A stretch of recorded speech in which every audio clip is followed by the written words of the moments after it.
एरवी सीपीआरमध्ये उपचारासाठी जायचं म्हटलं की अनेक जण नाकं मुरडतात. सीपीआर म्हणजे सरकारी दवाखाना, इथं योग्य उपचार होणार नाहीत ही सर्वांची नेहमीच ओरड आपल्याला ऐकायला मिळते. मात्र 31 डिसेंबर रोजी कसबा बावड्यात सापडलेल्या बेवारस अर्भकाला सीपीआरमधील बालरोग विभागातील डॉक्टर्स आणि परिचारिकांमुळे मायेची ऊब मिळाली आहे. 31 डिसेंबरला कोल्हापूर महानगरपालिकेच्या आरोग्य विभागाचे कर्मचारी कसबा बावडा परिसरात सेवा बजावत होते. त्यावेळी श्रीराम पेट्रोल पंपानजीक असलेल्या कचरा कोंडाळ्यात एक स्त्री जातीचं जिवंत अर्भक त्यांना आढळून आलं. त्यांनी तात्काळ वरिष्ठांशी संपर्क साधला आणि त्या अर्भकाला उपचारासाठी कसबा बावडा इथल्या सेवा रुग्णालयात आणलं. सेवा रुग्णालयातील डॉक्टरांच्या सल्ल्यानं या अर्भकाला तात्काळ सीपीआरमध्ये हलवण्यात आलं.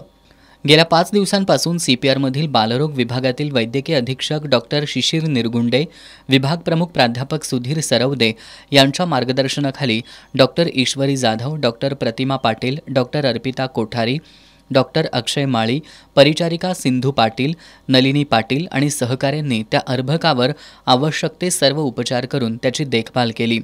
यामध्ये सीपीआरमधील मिल्क बँकेचा देखील त्यांना उपयोग करता आला.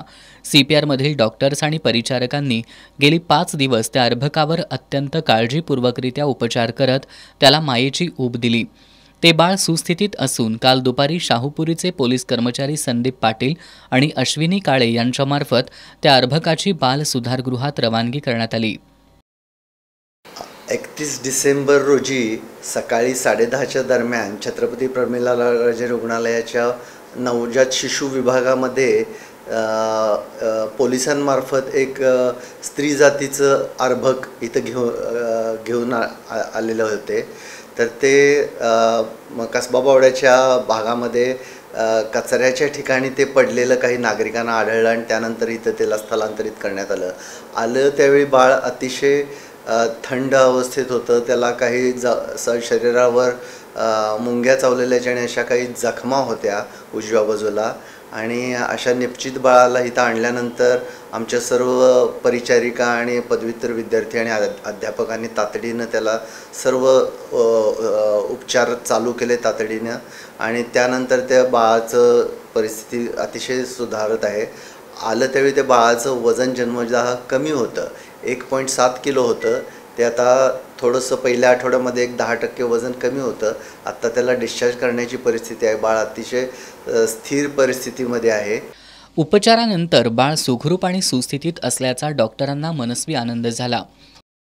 देव तारी त्याला कोण मारी, ह्यामुळेच बाळ रात्रभर कुत्र्यांच्या आणि इतर ह्याच्यापासून वाचलेलं आहे.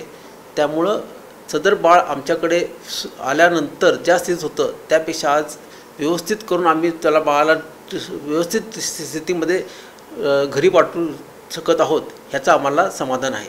एकीकडे निर्दयीपणाचा कळस गाठत जन्म दिलेल्या बाळाला कचऱ्याच्या कोंडाळ्यात टाकणाऱ्या राक्षसी प्रवृत्तीबद्दल संतप्त प्रतिक्रिया व्यक्त करताना एरवी सर्वांच्या टीकेचं लक्ष ठरणाऱ्या सीपीआर प्रशासनानं प्रयत्नांची पराकाष्ठा करत त्या नकोशीला मायेची ऊब देऊन केलेल्या सत्कार्याचं देखील तितक्याच आपुलकीनं कौतुक करणं गरजेचं आहे.